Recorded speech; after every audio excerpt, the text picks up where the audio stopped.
Good morning, good afternoon, good evening, depending on where you are in the world, and welcome to our panel, Women, Our Deeper History. Just a few housekeeping notes before we get started. You will notice there's a chat on the left side of this platform. We do have tech support on site. You will see them in the chat as In Her Company support. They are more than happy to work with you if you experience any difficulties. If you are posting quotes or photos or comments, just anything on social media, please use the hashtag WODH, and you can, of course, tag In Her Company. There will be a Q&A towards the end. You can use the question mark symbol in the middle top to submit any questions for our panelists during the conversation. So my name is Chris Vaughn.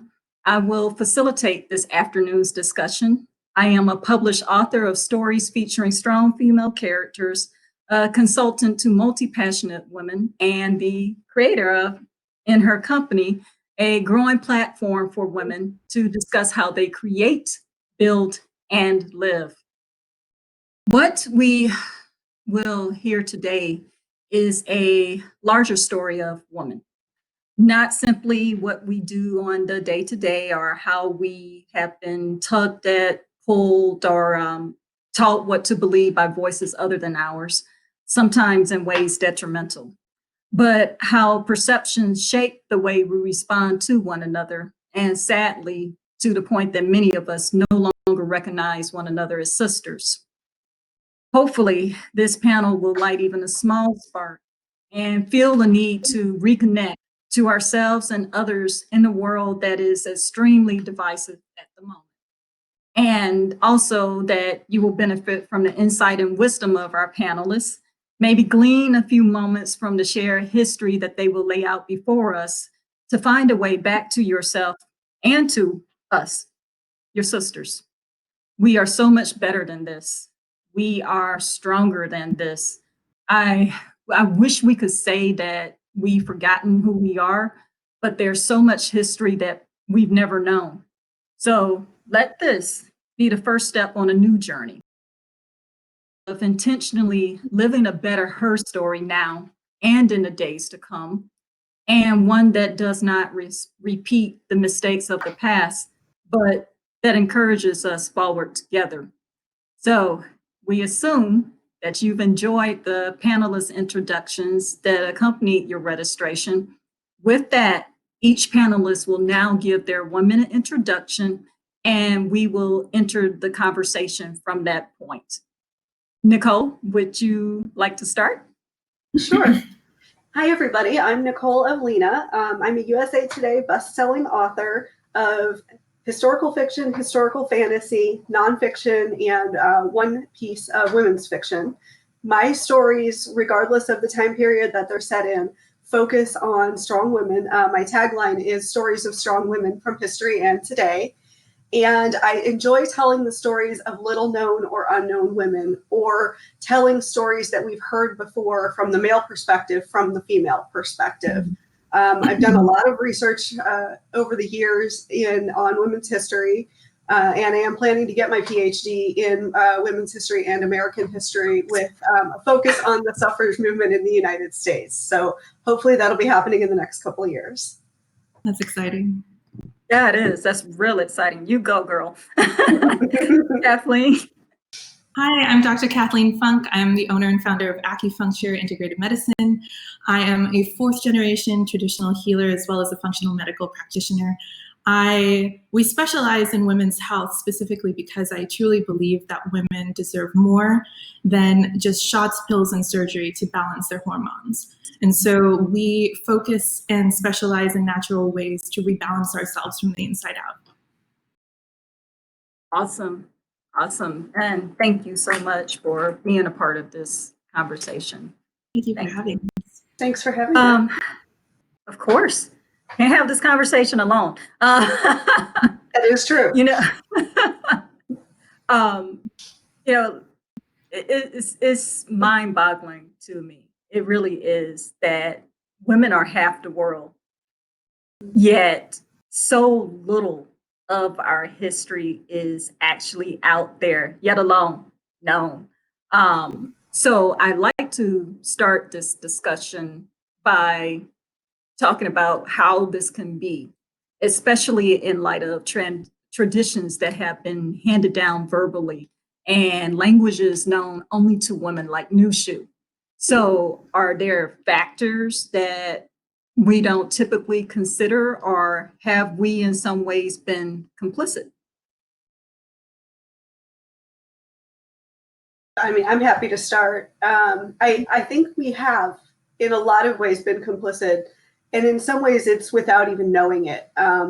If you think about the history books that we're trained with in school, those are, for the most part, written by men about things that men think are important.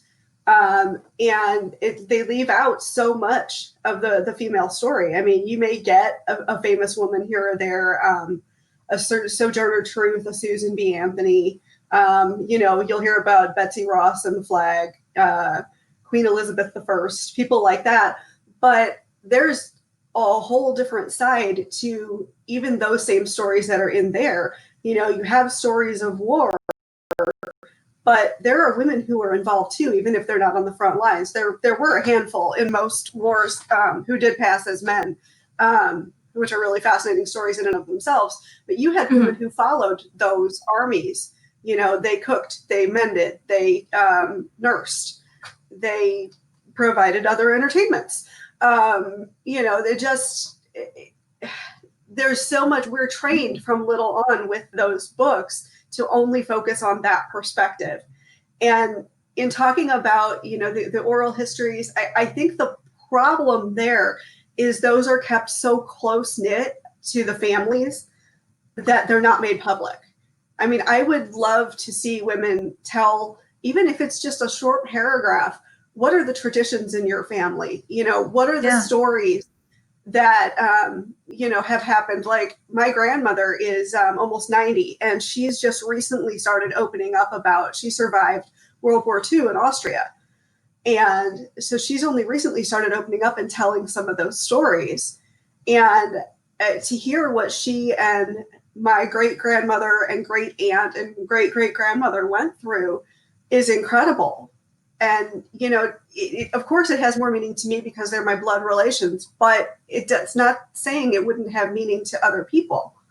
Right, because those are stories of resilience. Yeah. And I think the more we hear the stories of ordinary people, not just these marquee names that everybody's so fascinated with, the richer our history is going to be. Yeah. So I would encourage women everywhere, even if you just start a blog, talking about your family history, some women knew herb craft really well. What traditions, what recipes have been passed down in your family, or maybe there's something else, that you're all really good at. It would enrich everybody to have that information available. Most definitely. Kathleen, would you like to respond to that? Absolutely. I think that you're right on the money, Nicole. We are complicit in that. We're not the ones who are putting ourselves out there and sharing our story.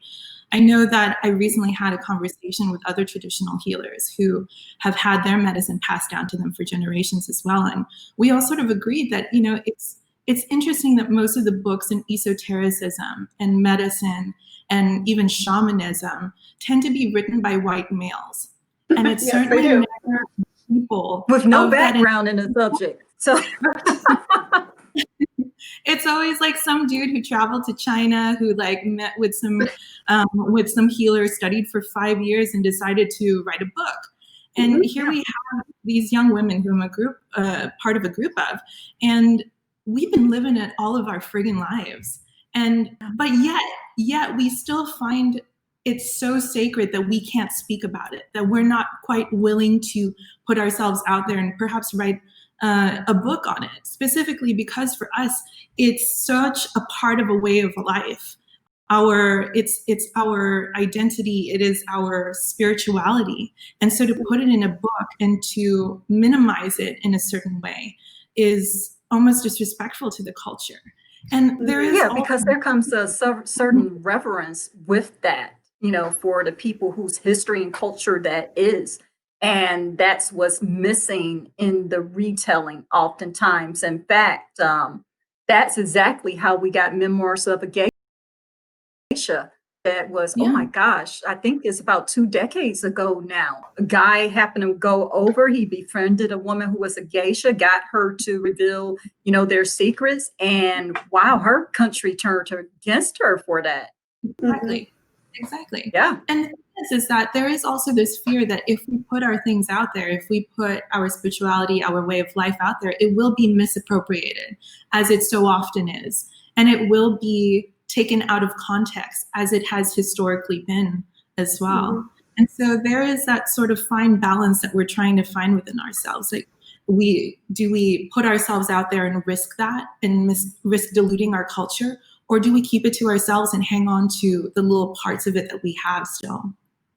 Right, right. I tend to think that that's why there needs to be a counter narrative, because it almost forces you. If you're not the one telling the story, if you're not the one ahead of the curve, then people have no other choice than to believe, what the prevailing commentary is. Um, I also like to, moving on a little bit, I like to unpack a few words, um, just for the sake of bringing us together and seeing the subtle ways how we have fallen apart. Words like them, other, whose definitions change until we find out we are them. Yeah.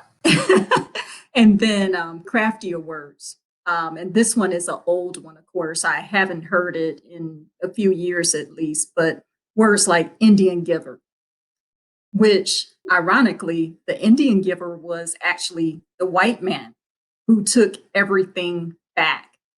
However, when people said the word, what did they say? Oh, it's those dirty Indians. You can't trust them. Okay, so that's crafty. That's very clever.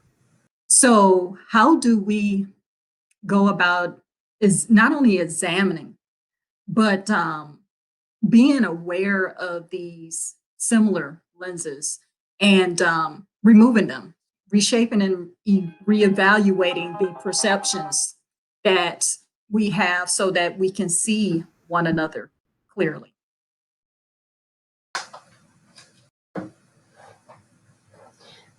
I think a lot of it comes with what you said. It's you have to be aware. You have to really stop and think. When you read something or when you go to say something, what does that really mean? I mean, I've learned a lot over the last year or so just through different people exposing, phrases that I didn't think, there was anything wrong with them. And realizing that they had backgrounds that made them very, very insensitive. For me, it's a matter of education and then stopping and reminding myself that just because I think something is innocent doesn't necessarily mean that it is. Agreed. And I think that one of the ways that we are able to strip away these lenses is to be able to provide different stories and different perspectives. And it's people like Nicole who's recreating and retelling this history that's so helpful for all of us. And so I think that doing what we're doing right now is specifically that. I sure hope so. That's the whole point, to draw us back together, because we really are, we are more alike than different, all throughout the world. We're called humanity. There is only one race, the human race. Everything else is an ethnicity. And so, of course, there are cultures and traditions that definitely should be celebrated. But what are some of the remarkable, like, common threads that you've come across? Because both of you, like Kathleen, you're fourth generation, and of course your history spans far beyond even that. And Nicole, the wealth of research that you've done, in and outside of your writing. So what are some of the commonalities, the common threads that you've seen that span throughout both time and culture that you could share with us? It doesn't matter to me who goes first. I think the main thing is to remember that we are human, regardless of what we look like, what time period we're in, what our circumstances are. We all go through the same basic milestones of life. There are deaths, there are weddings. We have children, we lose children. We may live through wars, or like us, we're living through a pandemic. There's rarely a generation of women who didn't suffer some kind of major catastrophe, whether it was personal or on a larger national scale or international scale. But beyond that, I think we all, because of the way history has unfolded, I think we all seek a voice, and we seek to be known, and we seek equality. I know there are women out there who would rather have the current gender status completely reversed to where it's a woman's world,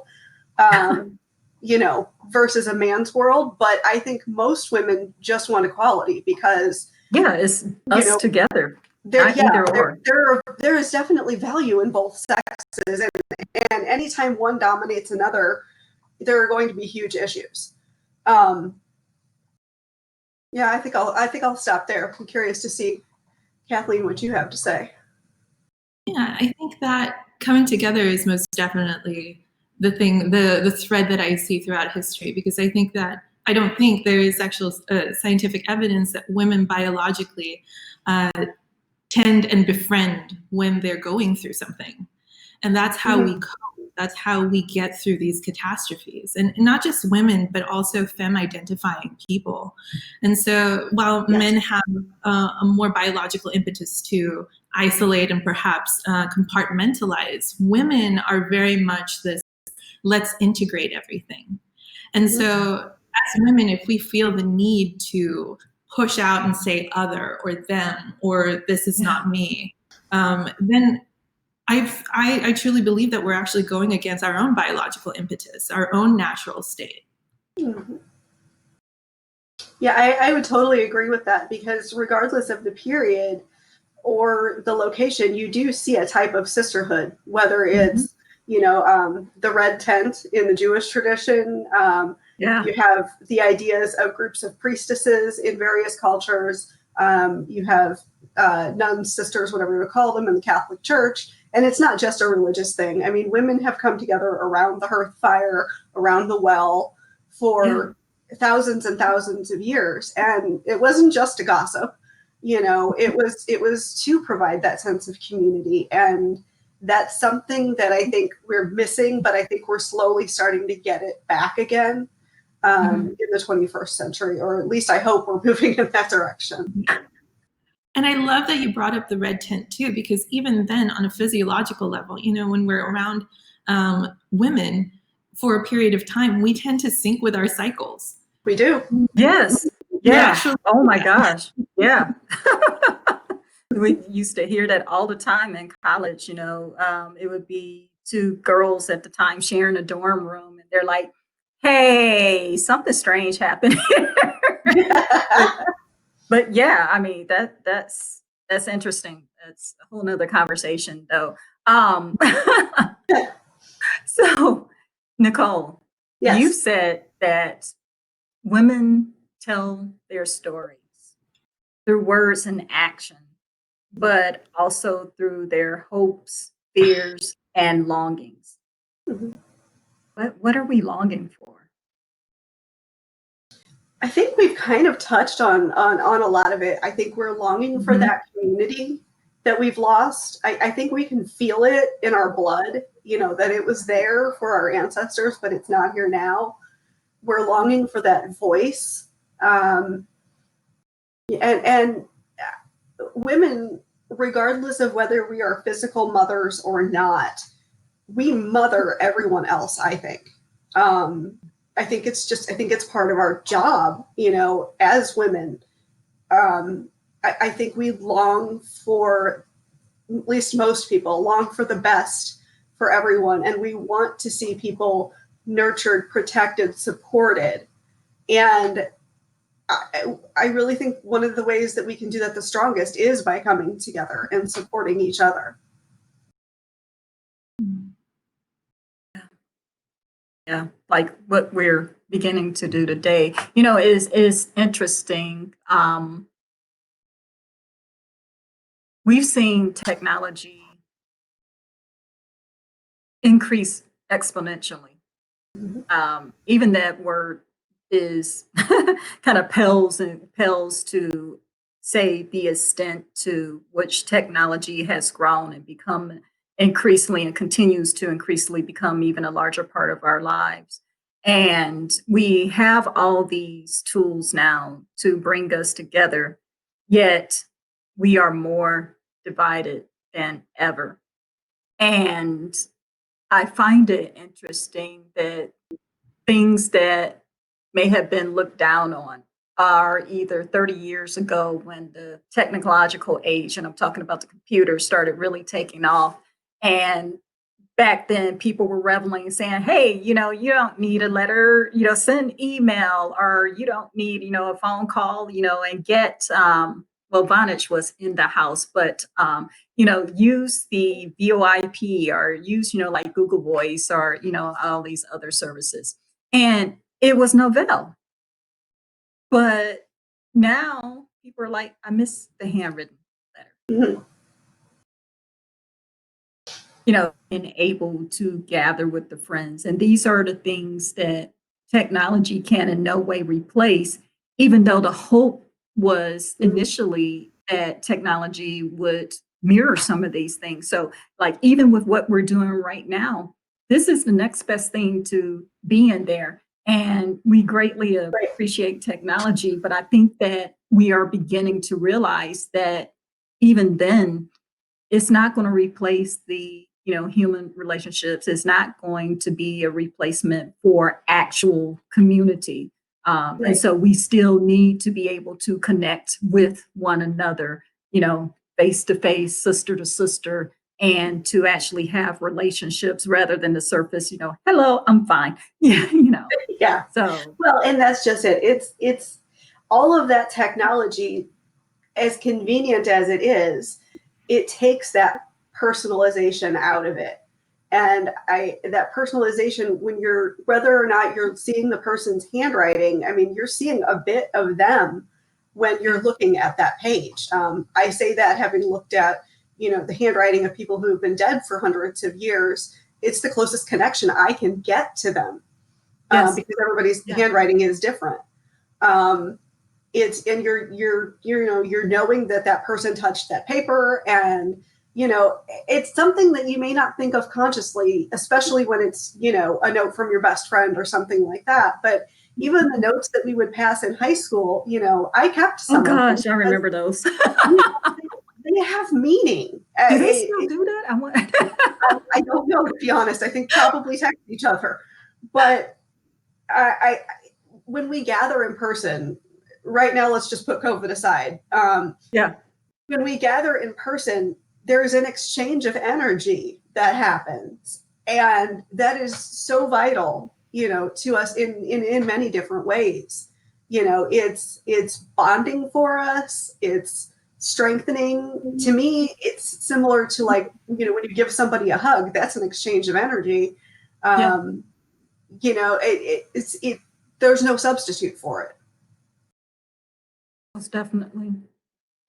So, your experience, both of you agreed that women are seeking a voice to be known, which is significance, in spite of what roles they take on in life. And I'm using that term loosely.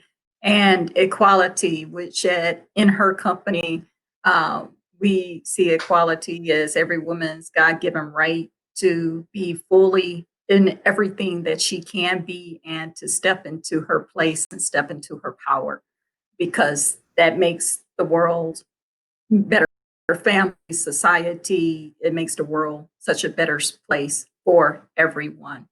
So, could these things, having a voice, the significance, and equality, as you said, um, could this possibly be our path to healing? And if so, how do we heal or bridge where we've been? Because there have been some pretty negative things that women have done to one another. You know, one of the most recent ones comes to mind is suffrage, which we celebrated in August, because the women of color, African American women, did not get that until 5 years later for all women of color, because they were sacrificed, uh, Yep. to a pill. But is this where we begin, to being what we can be? Is this our pathway to healing? Kathleen, you want to take that first? Yeah, I'd love to touch also on what Nicole had chatted about as well, about that face-to-face interface, that's sort of healing and exchange that happens energetically. I think that it's really interesting with technology now because we now have to find different ways to project energy, different ways to interact energetically, and different ways to heal for ourselves. Because suddenly we find ourselves in this isolated place in 2020 where we got to sit with our shit. We can't, Yeah. we can't look away from it. And it's about time too, honestly. It's about time. Yeah. And there's no energy to put up a front anymore, which I think is really unique about 2020. And the beautiful thing of being able to interact with you ladies like this is that we are able to span over the United States. You know, I'm in Houston, you're in Atlanta. And Nicole, where are you again? I'm in St. Louis. Yeah, there you go. We're all over the United States. And I'm sure that many of our attendees here are all over the United States as well. But here we are having this conversation, exchanging energy here and sharing warmth. And you ladies, I'm assuming most of you all are ladies, yes. And attendees are at home wondering how you're able to apply this to your own lives, how this is relevant to you. Now, I feel like if you went through the trouble of having to show up in person, there would be so much effort in the external. And suddenly we have all of this extra energy to go internally and start healing and dealing with all of this stuff that's been going on throughout our history. And I think that is the first step in this healing, in healing our relationship with other women too, is first to heal our relationship with ourselves, because how we deal with ourselves is very much how we've learned how to interact with other women. Yeah, that's key. Yeah, That is key. I totally agree with that. And I think, I mean, I come at everything from the perspective of either a writer or a historian, because that's just where my brain is most of the time. And I think we do fully need to acknowledge the things that we as women have done to each other throughout history. I think the first thing to do is to apologize for it, even though we're not the ones who did it. Those who are can no longer speak. So we can be their voices, and not only pledge to do better going forward and truly make an effort, but we need to tell the stories of those who have been marginalized.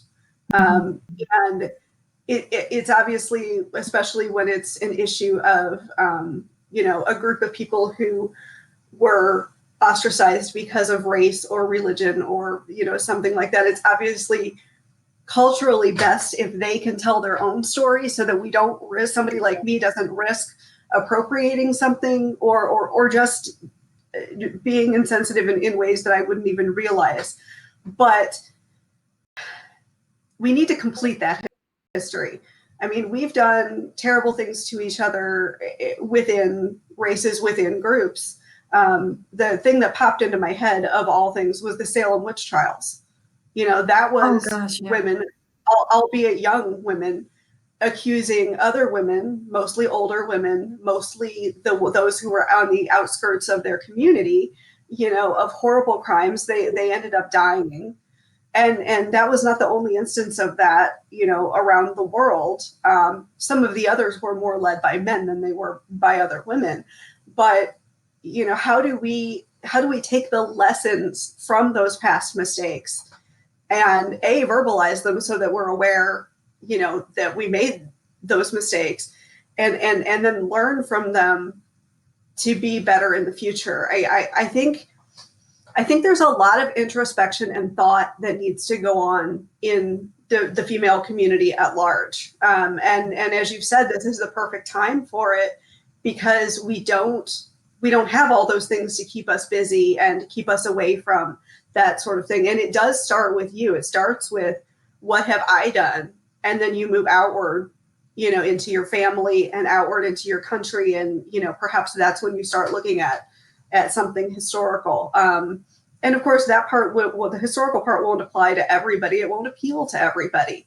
But Of course. something else will, if we use those things that are our natural inclinations and apply them to the larger idea of womanhood. I mean, it can be women in athletics. It can be women in anything. We will eventually heal all the parts of our story. And I think we need those individual inclinations in order to make that happen. If I could get every woman to, to stop and think and just try, we would be so much better off. Completely agree. I completely agree. I think it's go ahead, Kathleen. Go ahead. Sorry. I think that oftentimes, when we start to push each other away, I think that it's this false idea that we feel like something's missing. We feel like something's not right. And so we project what's missing onto the other. And so many things that we've experienced intergenerationally, ancestrally, I think is just being able to touch back into that space, touch back into those parts of ourselves that need to be reintegrated. Because I think once that happens, then we feel we will no longer feel the need to project and work out our issues in that way. Mm-hmm. Yeah, I think one, there's something going on very much, just like what you said, when we not only see each other as other, that's one thing, but see each other as a threat and treat one another like that. I think we have to examine what's going on there. And I'm not talking about anyone that you have a legitimate gripe with, anyone that has intentionally done you wrong in whatever fashion.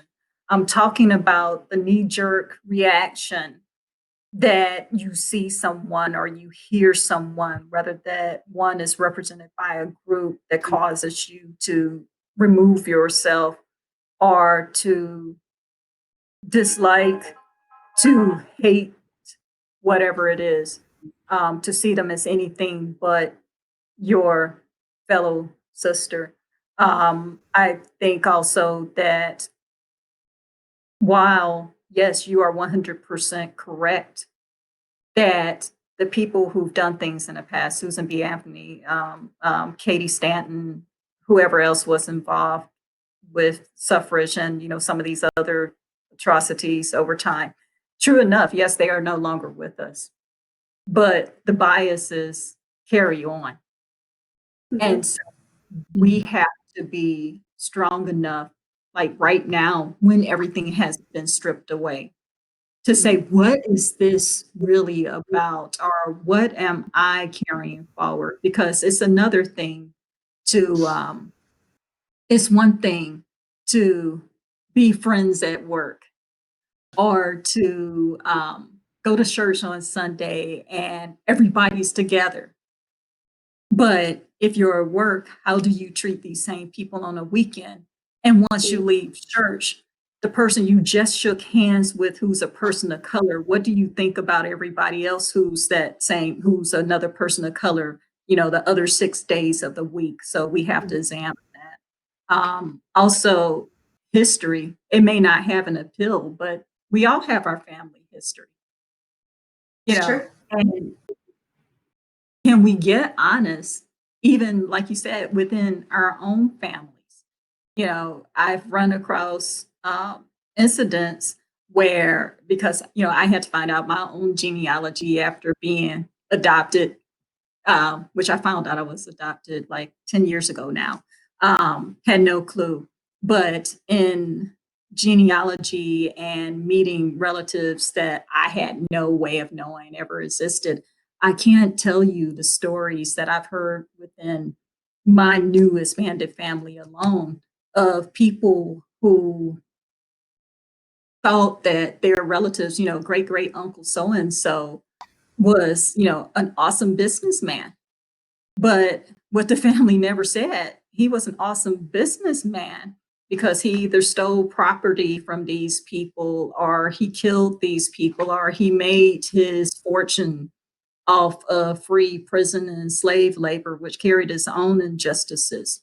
So if we can not only get, I guess, right with ourselves, or get, honest with our own families, then I think we will really see it's not them or it's not, the other. It's just us because all of this is human history.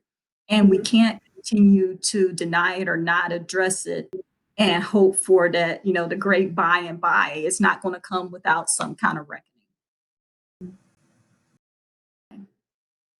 Um, Likewise, as we said at the beginning, um, 95% of history, and this is an actual statistic I pulled for when I was doing some research for this conversation, but 95% of history is told from not only a male perspective, but the majority of that is focused on Western culture. So there are a lot of missing voices. So, Nicole, can we speak to the value of her stories? I mean, I know that we kind of take that for granted now because we see the hashtags, we see the sound bites, we Right. see everybody saying, yay, women's voices. But what is the true value of our her story? And then also, can you talk about the cost briefly for actually divulging that, right? The cost of having a voice. Yeah. I think I think the advantages of it, I mean, I could talk on that for at least an hour. But Well, no, not an hour this time. I know. I think a lot of it is to show future generations that whatever they're going through has been other women have gone through it before, to give us the role models that the history books don't give us. I mean, look at how much trouble we're having getting Sojourner Truth, on a piece On of a currency. $20 bill. Right. It's not 100. Right. And it's also a matter of showing that commonality and connection that we were talking about earlier. When you read women's history, you start seeing patterns. Unfortunately, a lot of them are not good because women have been oppressed. But some of them are good. You see women, as you look throughout history, taking their power in ways that they can. Even in societies where women, didn't have a strong voice. Let's say, so even early 1800s in America, it was looked down upon for women to speak in public. It was said that they brought shame to their brothers and their fathers. That's the way women got a voice was through religion. A lot of them became spiritualists, and because the spirits were speaking through them, and I'm not saying they were falsifying anything. I think they truly believed in what they were saying. But because the spirits were speaking through them, they could speak publicly. It's a small way. Or if you look at women during the Depression, we still didn't have, we had the right to vote in the United States, finally, but women didn't have a lot of power. Nobody had money. Even their husbands couldn't get jobs. But there are small ways in the domestic sphere that women can take their power and do what they can to improve things. And I think that's something that we need to keep in mind too, that a woman's story isn't always this big, Queen Elizabeth Boudica sweeping epic story. They can be tiny, tiny little everyday domestic stories. And you also asked about the cost. Yes. Because I mean, we have to be wise. It's like we have to balance that the fact that the stories must be told. We have to balance that with, okay, let's count the cost for doing so. Yeah. The biggest cost in my mind is you have to be vulnerable. You know, in order to tell a story, you have to open up. You have to bear a part of your soul. And you risk criticism. You risk not being believed. You risk people taking what you say and turning it around in a negative way. I know this might be considered an extreme comparison, but if you look at when women come forward in issues of violence, yeah, they're automatically blamed for what happened. It's anytime women are vulnerable, and even if they're telling a positive story, there are those, and not just men, there are those who will turn it in some way, you know, into something negative. And you just have to be aware that that's a possibility and be willing to deal with it. And most of the time, the best way to deal with it is just not to say anything. Because if you start getting into an argument, you're not going to win. Because people who will take the time to do something like that are of a mindset that you're not going to change. All you can do is let your story speak for itself, you know, and advocate for it in any way that you can. True. Very true. Yeah. Okay, Kathleen will be back momentarily. I see she is connecting with people in the chat. Thank you, Kathleen. Let's see. Okay. Yeah, that is definitely true. You know, I find it interesting that we have a tendency to blame the victim. In other words, if you would just be quiet, as you said, or if you would just go away, then that wouldn't be the problem. Or if you weren't, and we do have a responsibility because, you know, we have uniforms. I am a firm believer in that. When you see someone wearing a police officer's uniform, then you expect that person to be a police officer. When you see someone wearing, you know, a fireman's attire, you expect that person to be a fireman. So when it's not an excuse, but how you present yourself, we understand that. But that is not, at the same token, that's not an excuse.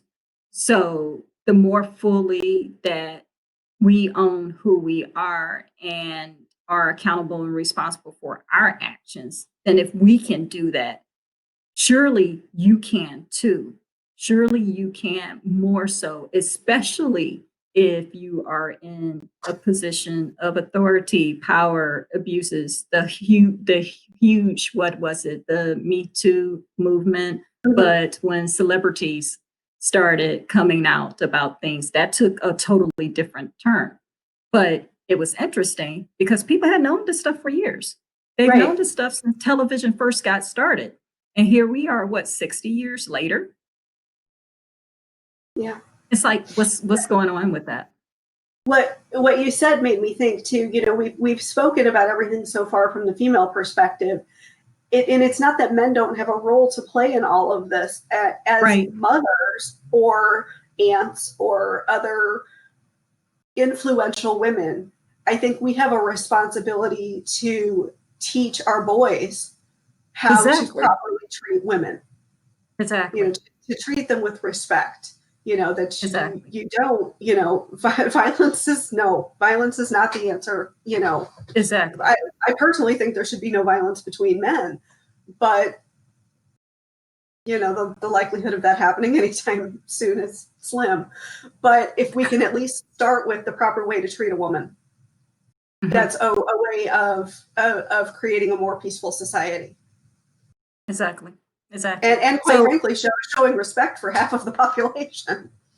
Right. But I mean, those are things, because some things I think we've gotten caught up in, some things we see as being, oh, that's a female responsibility, that's a male responsibility. And I'm like, no, this is a human responsibility. You extend respect to everyone. You extend courtesy to everyone. You treat each other how you want to be treated, which you learned hopefully before you went to school, but they drilled that into you in kindergarten. So it's like, where do we get off in thinking that only certain people are deserving of our respect, or only certain people are deserving to be, courteous to? That's inadequate. So we're waiting for Kathleen to rejoin. I believe she's going to sign out and come back in, but we will continue the conversation, of course, until that time. So, you both, of course, and hopefully Kathleen comes back in and rejoins us to respond to respond to this one as well. But both of you possess a wide breadth of knowledge and experience. In your opinion, what are some practices and or lessons that we've forgotten but would benefit us to relearn today? I think they can be things large and small. We've already talked about community and the power of women coming together. To me, that's a big thing. But there are little things, that we're talking about traditional women's roles. In my family, at least on my mom's side, there is not a single woman who knows how to sew anymore. Oh, wow. Okay.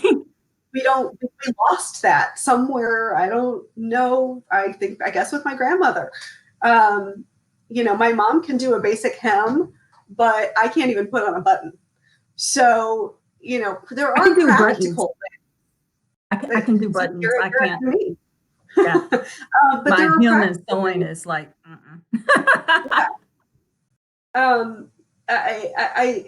there's a lot we've lost.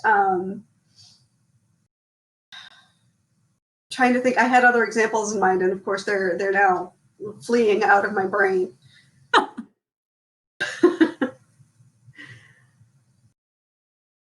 Like even the one thing I ran across, simply because I have an affinity for tea, is that in America, the tea homes, the tea houses, the tea socials that women would have.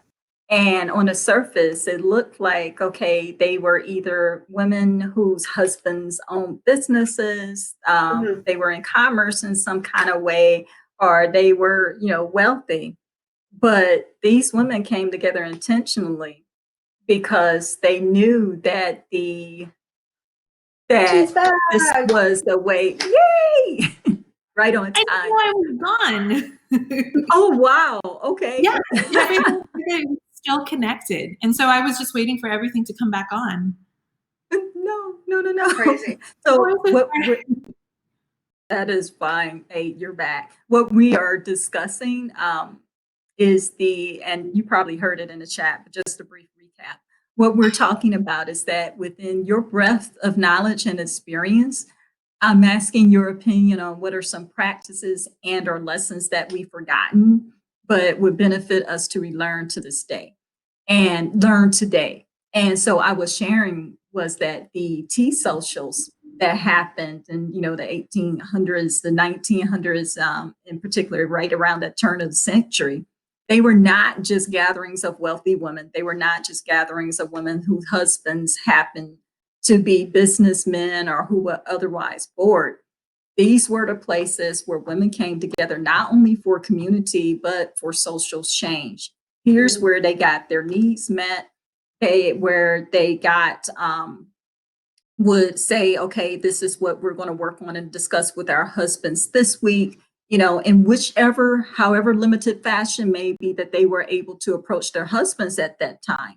But they came together at these socials, not just to talk and to drink tea, as what we see depicted in a lot of the black and white photos of the time, but they were having some form of activism, some form of action and social change taking place within these gatherings. So it was never just tea, at these gatherings. But Kathleen, would you care to respond? What are some of the practices that we need to relearn or would benefit us to relearn? Gosh, I think that the most simple and most to the point thing that we can do for ourselves is to learn how to listen again. And oftentimes when we're interacting with people, when we're talking to people online, when we're even just face-to-face interfacing with people, we forget to actually listen to them. And listening isn't just the words that we hear, it's also perceiving their energy. It's also seeing how they're holding their body, seeing how they're saying their words, feeling into the underlying sensations and even like the energy and emotions that are coming with their words. And I think that even listening to ourselves is so important, because oftentimes we throw out a lot of in Chinese medicine, it's all about yin and yang balance, Yeah. And so when we're interacting, our interactions are so yang. I'm going to tell you what I'm like. I'm going to tell you what to think. I'm going to tell you what your body needs. Even in medicine, it's like that. And how often do we ever take the time to just sit down and really truly ask, how am I feeling today? And like really hear it. What do I need today? What does my spirit require of me today? Yeah. And I've experienced that myself because I'm very much driven, especially when I'm working on projects. And so I have a tendency to make the sacrifice. I can sleep a little less. I'll stay up a little bit longer. I'll work a little bit harder. Okay. As so many of us do. But I've been very intentional about listening to what my body needs at the moment. And even if I don't think it's like, oh, whatever, you need an extra glass of water or something. Okay, then I'll get up and go get it, or, fruits and just simple decisions like that. And our bodies always tell us what it needs. We just don't always listen. And since I've been more intentional even about the smaller things, it's much better. I sleep better.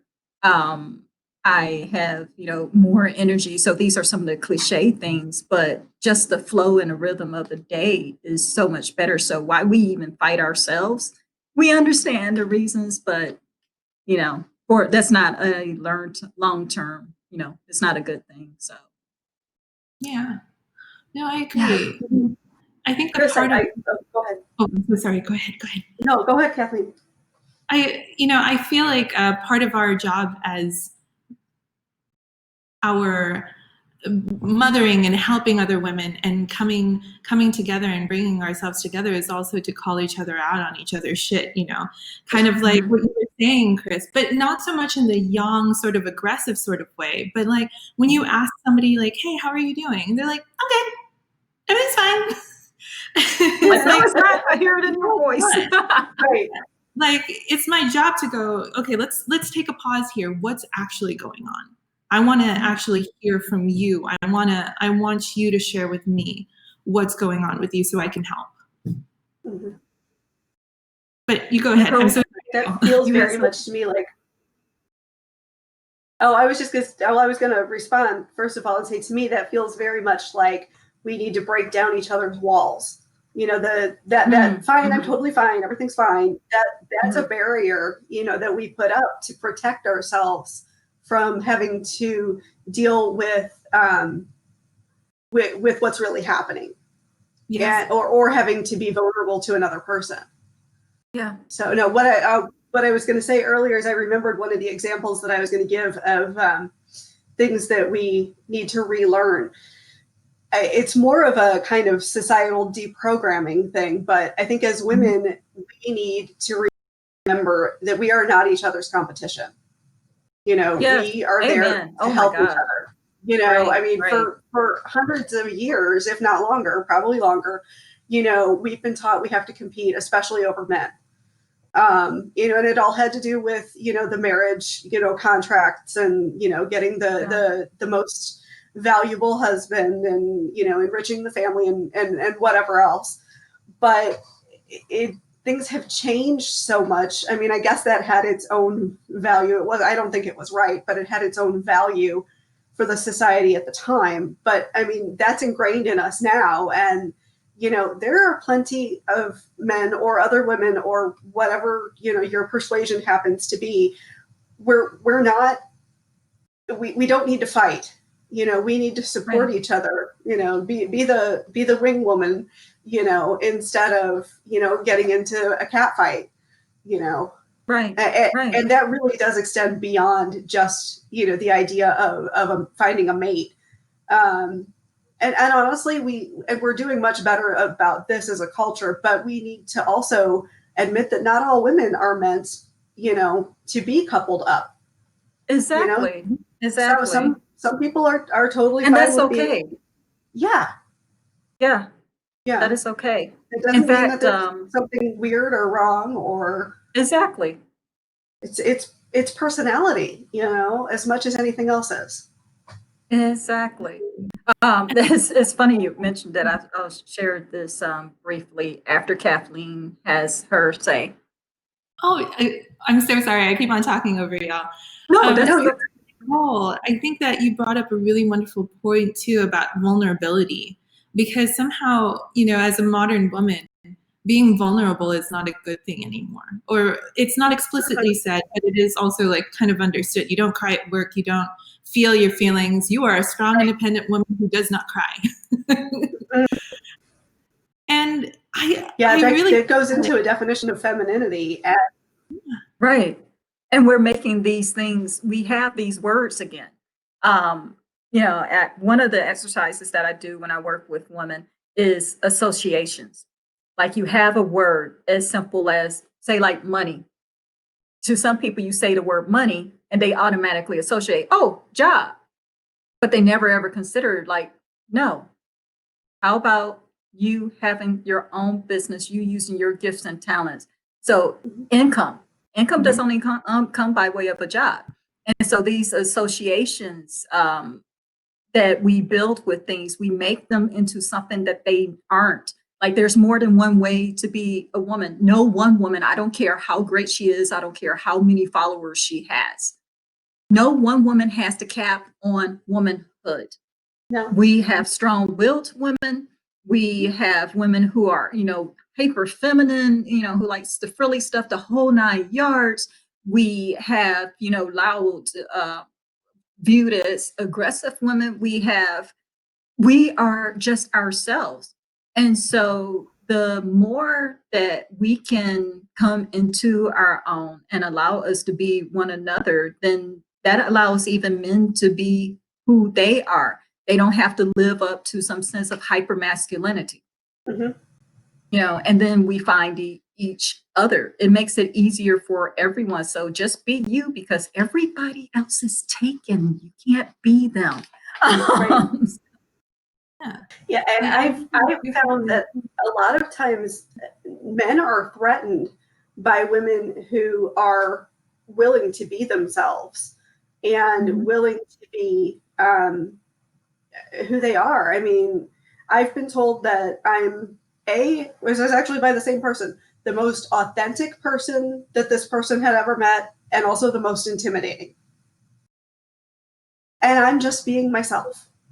Right. And that's okay. Yeah. That's okay. Because you're not going to be everyone's cup of tea. You know, you don't shrink yourself to fit someone else's definition of acceptable. You look for the person who that is quite fine. So, yeah. I think that's the beauty of womanhood or even femmehood, because there are so many expressions of yin that can come through. And the thing is that, you know, you're absolutely right, Chris. We don't have to be just one thing, because I can identify with being an entrepreneur. I can identify with being a strong, successful businesswoman, but I can also be vulnerable with my partner. You know, it doesn't have to be one or the other. And oftentimes I do feel like we internally burn out when we feel like we have to be one thing. Right. Yeah. So where do we go from here? Yeah. To share your final thoughts on how we can each ensure that we do our part to continue forward together. And by forward together, I mean forward together with our global sisterhood.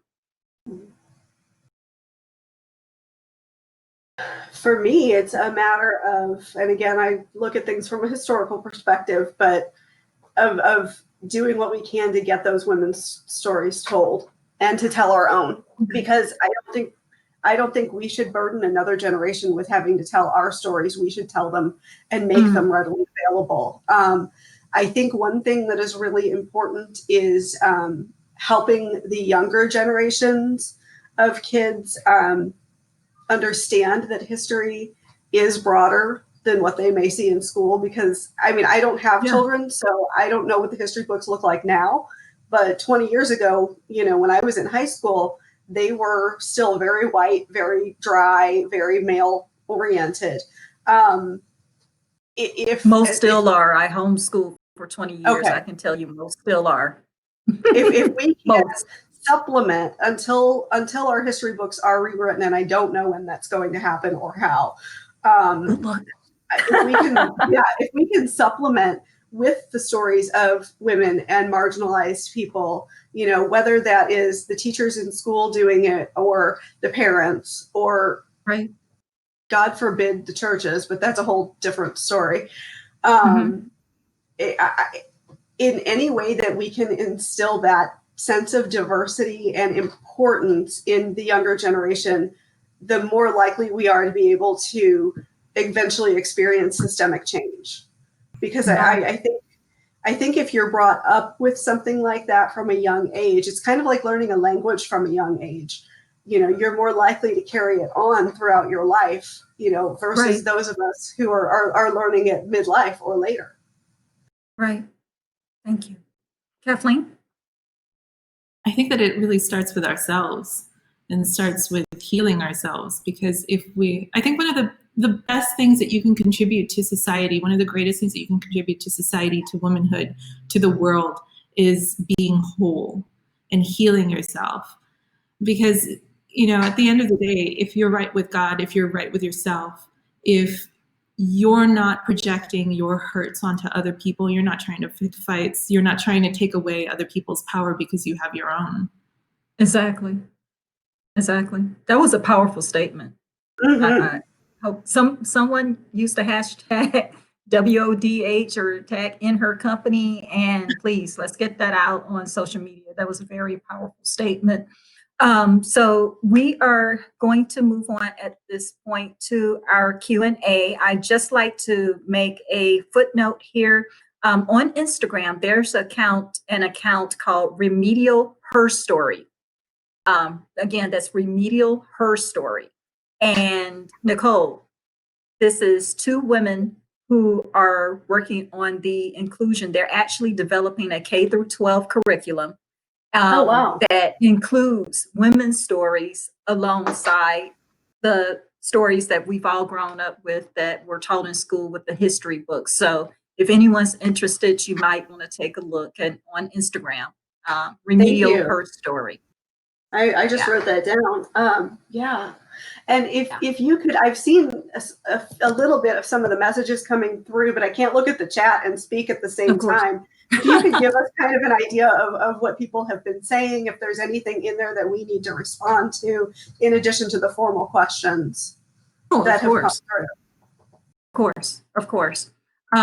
Let's start with the first question that we have right now. And the question is Shalina. It says, I appreciate that you've included interacting at the office or in a place of worship and a lack of integrity / honesty. How do we encourage trust and build honest connections? Good question. Good question. Because that probably involves that vulnerability that we were talking about, right? Yeah. Okay. Whichever one of you would like to address that first, please.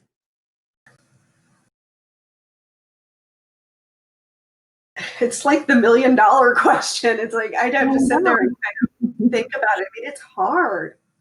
Yeah. being honest with yourself and being honest with others in your interactions is my first gut. Kathleen, what are you thinking? Yeah, and most of my questions are going to always start with, it starts with yourself. But it truly does. So that's not a cliche. It does start with us, right?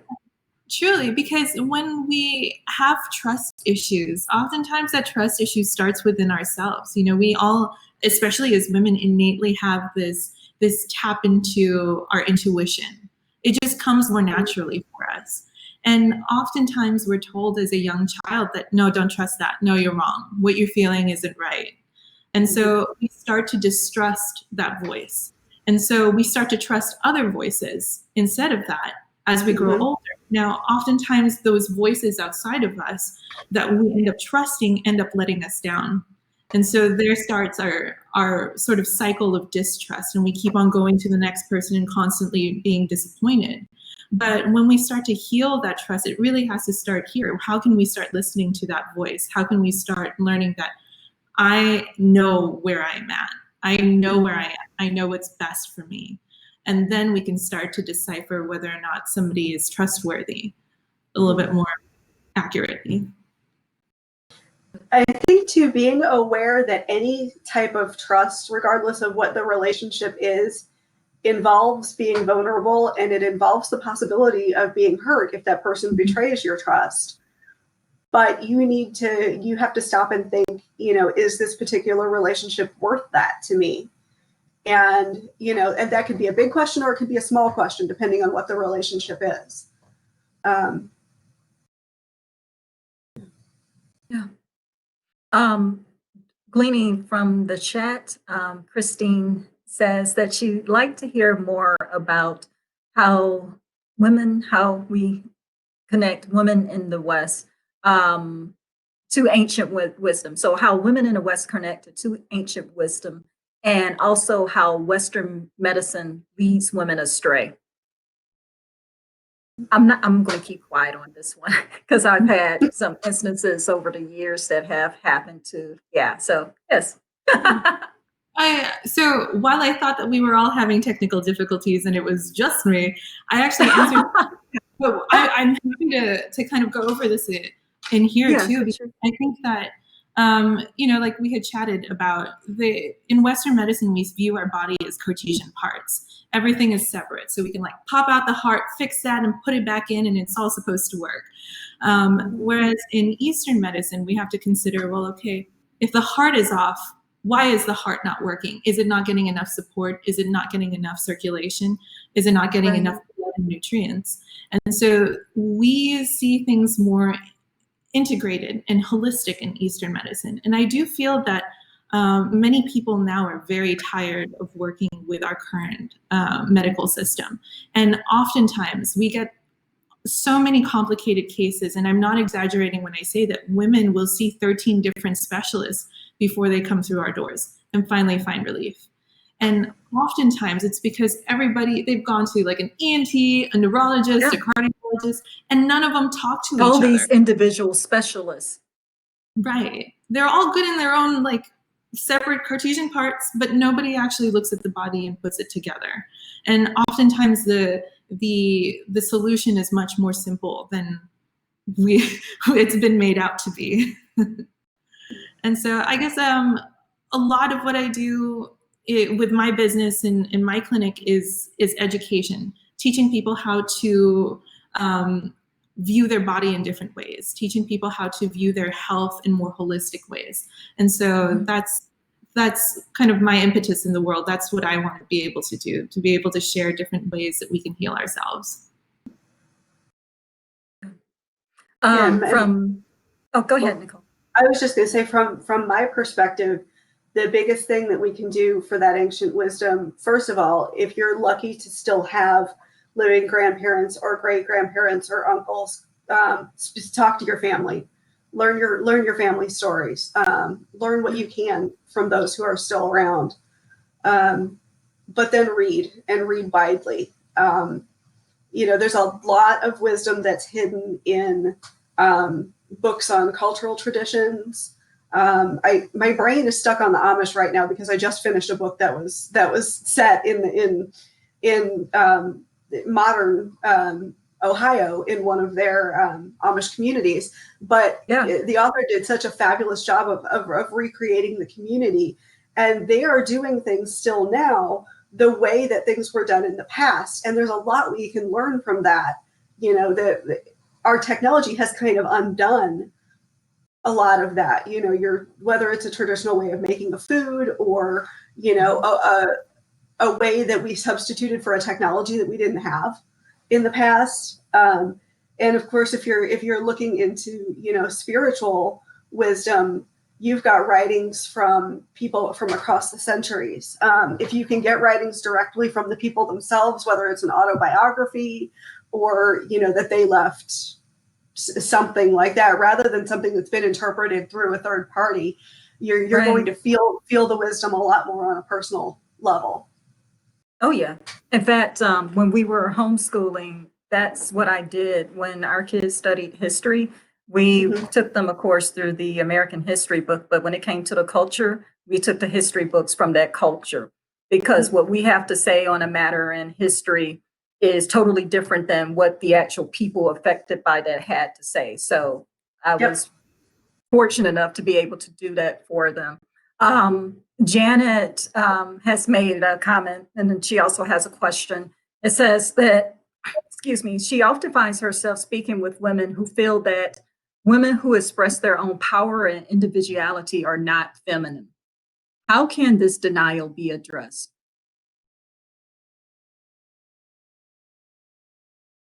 I think it goes back to the many varied expressions of yin and femininity. Oftentimes the idea of femininity has been designated by men. Yes. Specifically white men. And, you know, when we look at our indigenous cultures, we find that women hold it down. Women are powerful. Women are nurturing, but they also are powerful. I know that in Filipino culture, pre-colonial times, women were actually the matriarchs. It was a matriarchal society. And so much so that they allowed women to walk, or they had women walk in front of men to lead. And so I think that it's interesting that femininity changes within each culture. I'm sure that Nicole can speak more to this than I can, but yeah, it does. It changes over time. It changes by culture. I mean, really simple example, and I'm sure you guys have seen the memes, but in the Renaissance, a truly feminine woman was a curvy woman. Yes. And of course they had long hair because that was, you know, they didn't really cut their hair. You know, and I bring up hair because, you know, you talk about femininity being defined from a male point of view. I struggle. I do not look good with long hair. The longest my hair has ever been is to my shoulders. And because I have a long face, it doesn't look good on me. And I struggle in my own personal feelings of feminism. And I'm very much female. I love being female. But because my hair doesn't look the way Hollywood or whoever, you know, says it should, I'm like, am I still sexy? You know, so screw Hollywood. You know, right. But and I generally consider myself a very confident, you know, strong woman. Right. But I want to say that just so that other people know that, you know, you can have all the confidence in the world and you're still going to have those culturally ingrained issues. I had another thought and I lost it. Oh, and I think some of it too is just this evolution over time of just showing through, you know, like I said, I'm that aggressive, you know, not traditionally docile woman. They're here. The traditional American white male idea of a subservient, you know, wife, it makes me want to throw up. And that's just who I am. So in being myself, I feel like I'm being an example of, if you have that personality, and I'm not saying everybody should, oh my God, if everybody had my personality, the world, oh my God, would be horrible. But I'm showing that there's another aspect to it. And I think, again, just being who you are and being comfortable with yourself, and you express that without even realizing it, will help other people realize that there's more to femininity. I mean, I have a friend who's trans, and she is one of the most feminine people that I have ever met. And you can see it come through her face that this is who she really is.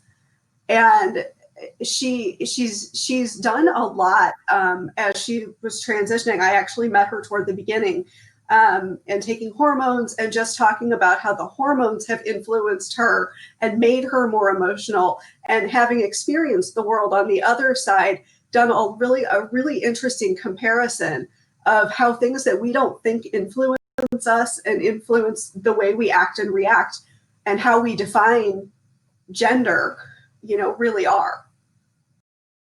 Yeah. And so I want to just interject something quickly here before we have our closing remarks. And that is to the women who are attending now and who will watch the replay afterwards. Please, please, please know that you are enough. Please know that how you were designed, you are wonderfully made. Please know that you have to be who you are, irrespective of culture, irrespective of whatever the norms happen to be, because different cultures have their different views. Mhm. And once you become connected and very much aware of who you are that, and your confidence comes from your core no matter where you go. Because think about it, Nicole clearly stated that, and we know this, over times the ideal of what it means to be a woman has changed. That's over the centuries. Can you imagine being, as some of us were, of course, alive in 1950 and now?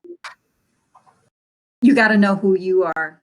Can you imagine changing who you are from living in the US to living in Norway?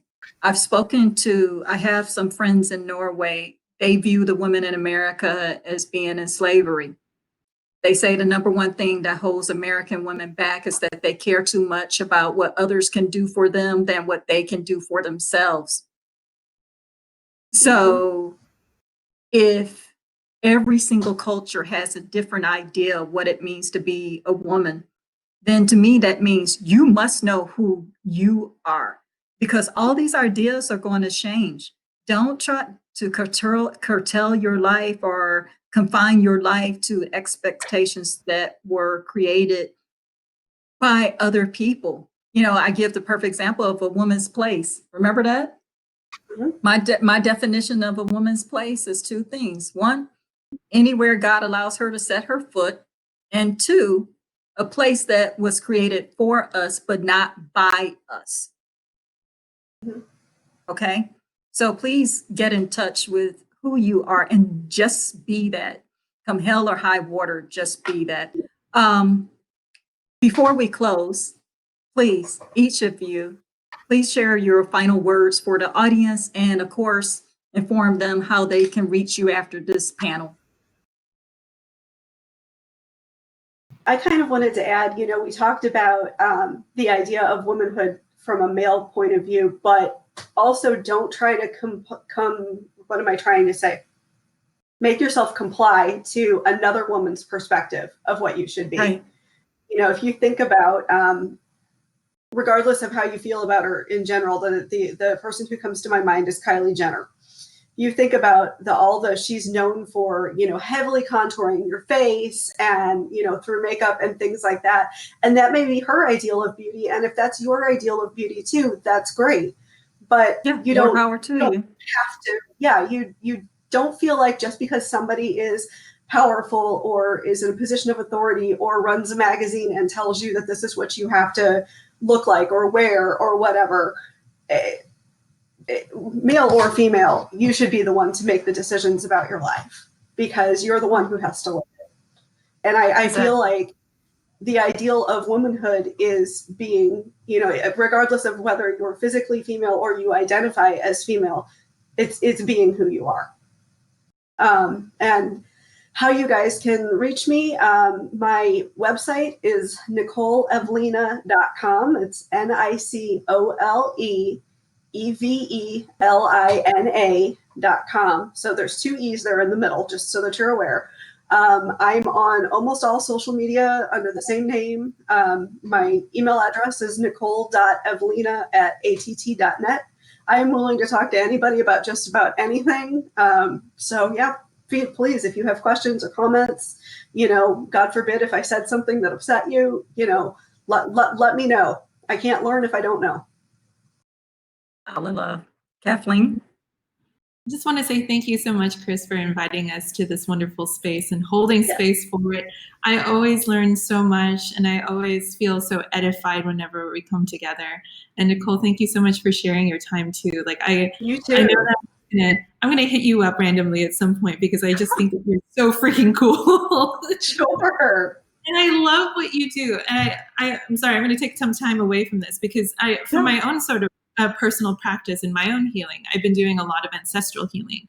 And part of that is knowing my history, knowing where it all comes from. And so it's so beautiful to see you in your element and really eyeballs deep in this stuff. And you're not just holding space for yourself to heal, but so many other people whose lives that you're touching too. And I think that that's a really beautiful thing.